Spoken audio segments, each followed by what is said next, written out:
Hi guys, once again welcome back to my YouTube channel. ഇന്നത്തെ വീഡിയോയിലൂടെ നിങ്ങളുമായി share ചെയ്യുന്നത് നിങ്ങളുടെ ലൈഫിൽ ഏതെങ്കിലും വ്യക്തിയെ നിങ്ങൾക്ക് അട്രാക്ട് ചെയ്യണം അല്ലെങ്കിൽ നിങ്ങൾക്ക് ഒരുപാട് ഇഷ്ടമാണ് ആ വ്യക്തി നിങ്ങളെ ഒന്ന് ശ്രദ്ധിക്കണം എന്നൊക്കെ നിങ്ങൾക്ക് തോന്നുന്നുണ്ടെങ്കിൽ അതിനു വേണ്ടി നിങ്ങൾ ചെയ്യേണ്ട 4 കാര്യങ്ങളെക്കുറിച്ചാണ് ഷെയർ ചെയ്യുന്നത്. നോക്കാം. ഒന്നാമത്തെ കാര്യം, നിങ്ങളൊരു മിസ്റ്ററി ക്യാരക്ടറായി മാറുക എന്നുള്ളതാണ്. ഇവിടെ മിസ്റ്ററി ക്യാരക്ടർ എന്നുള്ളത് കൊണ്ട് ഉദ്ദേശിക്കുന്നത് ഒരുപാട് രഹസ്യങ്ങൾ സൂക്ഷിക്കണം അങ്ങനെയൊന്നുമല്ല, തികച്ചും ഒരു പ്രൈവസി കീപ്പ് ചെയ്യുക എന്നുള്ളത്. ഒരു പക്ഷേ സോഷ്യൽ മീഡിയ യൂസ് ചെയ്യുന്ന ഒരു വ്യക്തിയാണ് എന്ന് വിചാരിക്കുക, അതിൽ നിന്നും ചെറിയൊരു ബ്രേക്ക് എടുക്കുക അല്ലെങ്കിൽ അതിൻ്റെ യൂസേജ് ഒന്ന് സ്ലോ ഡൗൺ ചെയ്യുക എന്നുള്ളത്. ഇത്തരത്തിൽ നിങ്ങളുടെ ലൈഫിലേക്ക് അല്ലെങ്കിൽ നിങ്ങൾ ചെയ്തുകൊണ്ടിരിക്കുന്ന ഒരു പ്രവൃത്തിയിൽ എന്തെങ്കിലും ഒരു മിസ്റ്ററി ഫീൽ ചെയ്യിക്കുക. ഓപ്പോസിറ്റ് നിൽക്കുന്ന വ്യക്തി നിങ്ങളെ ശ്രദ്ധിക്കാൻ ഇതൊരു കാരണമാവും. കാരണം ഇങ്ങനെ ആയിരുന്നില്ലല്ലോ, അല്ലെങ്കിൽ പെട്ടെന്ന് ഇതെന്തു പറ്റി, ഇതൊന്നും ഉപയോഗിക്കുന്നില്ലേ, അല്ലെങ്കിൽ കൂടുതലായിട്ട് സംസാരിക്കുന്നില്ലേ, ഒന്നും അപ്ഡേഷനൊന്നും ലഭിക്കുന്നില്ലല്ലോ, അല്ലെങ്കിൽ എന്തായിരിക്കും, ഇങ്ങനെയുള്ള കൂടുതൽ ക്വസ്റ്റ്യൻസ് ഓപ്പോസിറ്റ് നിൽക്കുന്ന വ്യക്തിയിൽ ഉണ്ടാകാനുള്ള സാധ്യത കൂടുതലാണ് ഇത്തരത്തിലുള്ള ഒരു മിസ്റ്ററി ക്യാരക്ടർ അല്ലെങ്കിൽ ഒരു മിസ്റ്ററി ബിഹേവിയറിലേക്ക് പോകുന്നത് വഴി. സോ ഒന്നാമതായിട്ട് നിങ്ങളുടെ ലൈഫിൽ ഒരു മിസ്റ്ററി റൂം ക്രിയേറ്റ് ചെയ്യുക എന്നുള്ളതാണ് ഇതിനായി നിങ്ങൾക്ക് ആദ്യം ചെയ്യാൻ കഴിയുന്ന കാര്യം. രണ്ടാമതായി, നിങ്ങളുടെ ഫിസിക്കൽ അപ്പിയറൻസിൽ ചില മാറ്റങ്ങൾ വരുത്തുക. ഒരു പക്ഷേ നിങ്ങൾ ഇത്രയും കാലം അത്ര ബ്യൂട്ടി കോൺഷ്യസ് അല്ല, അല്ലെങ്കിൽ നിങ്ങളുടെ അപ്പിയറൻസിനെ കുറിച്ച് നിങ്ങൾ അത്രത്തോളം ശ്രദ്ധിച്ചിരുന്നില്ല എന്നുണ്ടെങ്കിൽ തീർച്ചയായും ഇനി മുതൽ അത് ചെയ്യുക. നിങ്ങളുടെ ഹെയർ സ്റ്റൈൽ ഒന്ന് മാറ്റുക, നിങ്ങളുടെ ഡ്രസ്സിങ് സ്റ്റൈൽ ഒന്ന് മാറ്റുക, അല്ലെങ്കിൽ എന്തെങ്കിലും ഒരു കാര്യം കൊണ്ടുവന്ന് ആ ഒരു ഫിസിക്കൽ അപ്പിയറൻസിൽ ചില മാറ്റങ്ങൾ കൊണ്ടുവരിക. സ്വാഭാവികമായും നിങ്ങൾക്ക് ചുറ്റുമുള്ള ആളുകൾ വരെ നിങ്ങളെ ശ്രദ്ധിക്കും.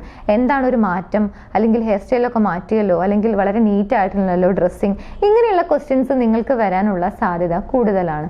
സോ നിങ്ങളെ ഒരു വ്യക്തി ചേസ് ചെയ്യണം അല്ലെങ്കിൽ നിങ്ങളെ ശ്രദ്ധിക്കണം, അവരുടെ അറ്റൻഷൻ നിങ്ങൾക്ക് ലഭിക്കണം എന്നുണ്ടെങ്കിൽ നിങ്ങൾ ചെയ്യേണ്ട രണ്ടാമത്തെ കാര്യം നിങ്ങളുടെ ഫിസിക്കൽ അപ്പിയറൻസിൽ പതിവിലും വിപരീതമായി അല്ലെങ്കിൽ കുറച്ച് വ്യത്യസ്തമായി എന്തെങ്കിലും ഒരു മാറ്റം കൊണ്ടുവരിക എന്നുള്ളതാണ്. ഇനി മൂന്നാമത്തെ പോയിന്റ്, ഒരു പക്ഷേ നിങ്ങളുടെ സുഹൃത്തായിരുന്നു അല്ലെങ്കിൽ നിങ്ങളോട് ഇപ്പോൾ നിലവിൽ സംസാരിക്കാത്ത വ്യക്തിയാണ്, നിങ്ങളുമായി നിലവിൽ കോണ്ടാക്ട് ഇല്ലാത്ത ഒരു വ്യക്തിയാണ് എന്നുണ്ടെങ്കിൽ നിങ്ങൾ ചെയ്യേണ്ട ഒരു കാര്യമാണ് നിങ്ങളുടെ ലൈഫ് കൂടുതൽ ബിസിയാക്കി മാറ്റുക എന്നുള്ളത്. ഒരു പക്ഷേ ആ വ്യക്തി നിങ്ങളെ ചേസ് ചെയ്യുന്നുണ്ടെങ്കിൽ അല്ലെങ്കിൽ നിങ്ങളെക്കുറിച്ച് അപ്ഡേറ്റ് ചെയ്യുന്നുണ്ടെങ്കിൽ സ്വാഭാവികമായും നിങ്ങളുടെ ലൈഫ് കൂടുതൽ ബിസി ആവുന്ന സമയത്ത് എന്തുകൊണ്ടാണ് എന്നുള്ളതിനെ കുറിച്ച് അവർക്കൊരു സംശയം വരികയും അല്ലെങ്കിൽ ആ ഒരു ക്യൂരിയോസിറ്റി അവരിൽ ഉണ്ടാവുകയും അത് ചോദിക്കാനുള്ള ഒരു പ്രവണത കൂടുകയും ചെയ്യും. സോ നിങ്ങളുടെ ലൈഫിനെ കൂടുതൽ ബിസി ആക്കുക, അത് മാക്സിമം പ്രൊഡക്റ്റീവായിട്ട് യൂസ് ചെയ്യാനും കൂടി ശ്രമിക്കുക. ഇനി നാലാമത്തേതും വളരെ ഇമ്പോർട്ടൻ്റ് ആയിട്ടുള്ള ഒരു കാര്യമാണ്. ഒരു പക്ഷെ നമുക്കറിയാം നമ്മുടെ ലൈഫിൻ്റെ ഒരു പാർട്ട് മാത്രമാണ് റിലേഷൻഷിപ്പ്, അല്ലെങ്കിൽ ചില വ്യക്തികൾ നമ്മുടെ ലൈഫിലേക്ക് വരും, ഒരു സമയത്ത് അവർ പോവാറുണ്ട്. ചില വ്യക്തികൾ ലൈഫ് ലോങ് സ്റ്റേ ചെയ്യുന്ന ആളുകളുണ്ട്, ചില ആളുകൾ കുറച്ച് കാലം സ്റ്റേ ചെയ്യും, പിന്നീട് എങ്ങോട്ടോ മറഞ്ഞു പോകുന്ന പോലെ പോവാറുണ്ട്. സോ എങ്ങനെയാണെങ്കിലും നമ്മൾ മൂവ് ഓൺ ചെയ്തുകൊണ്ടേയിരിക്കണം, അല്ലെങ്കിൽ നമ്മൾ ഫോർവേഡ് തന്നെ ആയിരിക്കണം. ഇത് വളരെ ഇമ്പോർട്ടൻ്റ് ആയിട്ടുള്ള ഒരു കാര്യമാണ്.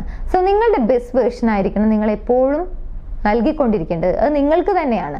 നിങ്ങളുടെ ഫിസിക്കൽ അപ്പിയറൻസിലാണെങ്കിലും, നിങ്ങൾ ചെയ്യുന്ന ജോലിയിലാണെങ്കിലും, നിങ്ങളുടെ പേഴ്സണൽ ലൈഫിലാണെങ്കിലും, എന്ത് കാര്യത്തിലാണെങ്കിലും നിങ്ങളുടെ ബെസ്റ്റ് വേർഷൻ നിങ്ങൾ നൽകിക്കൊണ്ടിരിക്കുന്ന സമയത്ത് നിങ്ങൾക്ക് ചുറ്റുമുള്ള ആളുകളും നിങ്ങൾ ആഗ്രഹിക്കുന്ന ആളുകളും ഒക്കെ നിങ്ങളെ നോട്ടീസ് ചെയ്യാനും അതെന്തുകൊണ്ടാണ് എന്നുള്ള ഒരു കൗതുകം അവരിൽ ഉണ്ടാകാനുള്ള സാധ്യതയും കൂടുതലാണ്.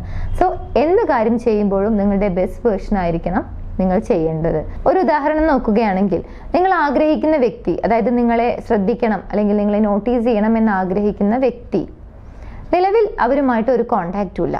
കുറേ മാസങ്ങൾക്ക് ശേഷം നിങ്ങളെ കാണുന്ന സമയത്ത് വളരെ തകർന്ന ഒരവസ്ഥയിലായിരിക്കരുത് നിങ്ങളെ കാണുന്നത്, തികച്ചും നിങ്ങളുടെ ബെസ്റ്റ് വേർഷൻ ആയിരിക്കണം അവർ കാണേണ്ടത്.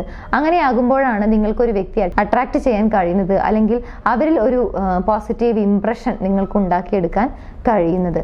സോ ഈ 4 കാര്യങ്ങൾ നിങ്ങൾ തീർച്ചയായും ശ്രദ്ധിച്ചു കഴിഞ്ഞാൽ നിങ്ങളുടെ ലൈഫിലും നിങ്ങൾക്ക് സക്സസ് ആകാൻ കഴിയും. മാത്രമല്ല, നിങ്ങൾ ആഗ്രഹിക്കുന്നത് ഒരു റിലേഷൻഷിപ്പ് സക്സസ് ആണെങ്കിൽ അതും നിങ്ങൾക്ക് നേടിയെടുക്കാൻ സാധിക്കും. ഈ വീഡിയോ നിങ്ങൾക്ക് യൂസ്ഫുൾ ആണെന്ന് തോന്നുന്നെങ്കിൽ മറ്റുള്ള ആളുകളിലേക്ക് ഷെയർ ചെയ്യാൻ മറക്കരുത്. എൻ്റെ യൂട്യൂബ് ചാനൽ നിങ്ങൾ ആദ്യമായാണ് കാണുന്നത് എങ്കിൽ പുതിയ വീഡിയോസ് കാണാൻ താല്പര്യമുണ്ടെങ്കിൽ ചാനൽ സബ്സ്ക്രൈബ് ചെയ്യാനും മറക്കരുത്. മറ്റൊരു വീഡിയോയിൽ കാണാം. താങ്ക്